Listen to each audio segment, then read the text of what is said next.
Okay, so we get clear on the understanding because we're talking about the Block Party history, right?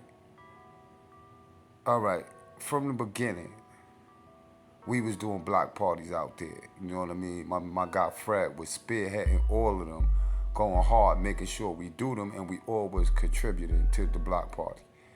And that was going on.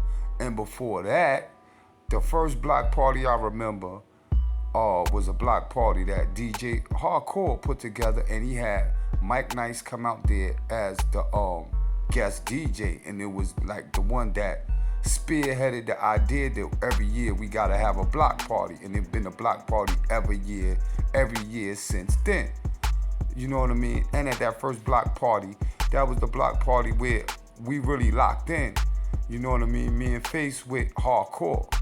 And we bought the speaker that we built to the block party, and we merged the equipment. So the first block party was the merger of the whole crew group, which led to Uptown Assassins, Scream Team, anything that had to do with music, parties, everything. It all comes and stemmed from the first block party. Now, when we talking about this, when I'm talking about that part in that era, we talking about the beginning of a culture. Cause this is a culture. This is culture. This is a culture we built.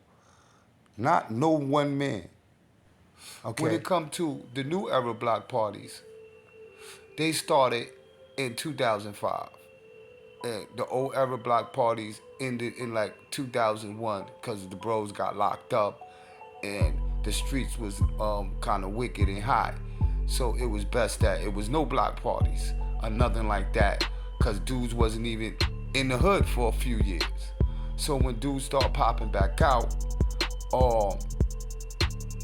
they decided to do a block party. And I was outside at the bus stop, me and a couple of homies, and I think I was with Murder. And dudes came down from wherever they was at and said, "Yo, what's up, y'all? We want to do a block party, blase blah this day." And dudes like, "Yeah, that's a good idea. Let's do it." Boom. So when dudes did the first block party, the new era block party, we basically all agreed to do it. It wasn't no one man did it and everybody was running under one man. Now, I never even heard of that until dudes tried to invent that now. That shit is some BS, what dudes is trying to push. So then now, we get the first block party rolling, and everybody did whatever they was doing, and the shit went on for the first 5 years. So the keys to the first block party was this. The bros was cooking the food, and we was giving out free food to the community, to the kids, to the homeless people, and the bros was cooking the food, the bros. So people was comfortable with walking up to us to come to get the food, and that happened for the first 5 years into the year 2000 to the year 2010. After that, after 2010, you know what I'm saying? Everybody started popping out, and it was a big success. And now we got new people coming out and don't even know what's going on. So, you know what I mean? Now, the first time we had a show out there, I built the stage and designed the stage. Built it in my house and brought it out there. So then now it was a show element added to it. And DJ TNT, I believe, was getting famous for doing the block parties. But this is like year 3. So now we got like a cultural presence with the block party. So people coming from that was come from way back and all generations of the hood, they all pulling up now after the 3rd and the 4th block party. So we're gonna move up to what happened, how the block party start getting lame. That's what I'm gonna get into now. So the first thing that they did was, when the new people started arriving and didn't know shit, they started doing stupid shit like saying we can't feed the neighborhood kids and the homeless people until our kids eat first. And they was discouraging the people from coming, like people coming for the food in the place. They telling them, no, this is not for y'all, this for us. And So it was a big thing out there in probably like year 5 or 6. And it had to get cleared. And then, but by then, we lost Marmion, a Mohegan.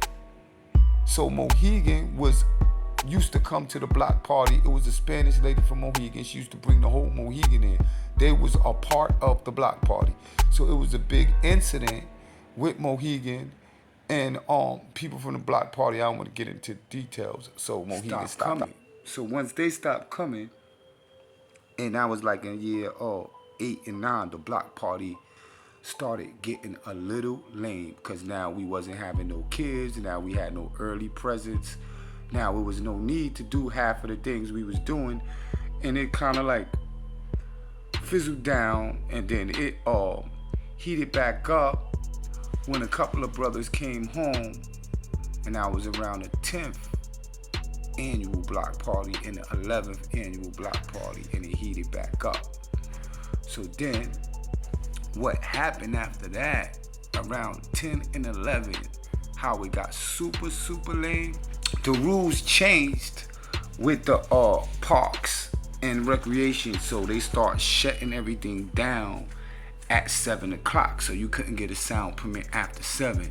So it made TNT kind of like useless because, you know, we paying him all that money and he coming out and he got to turn off early.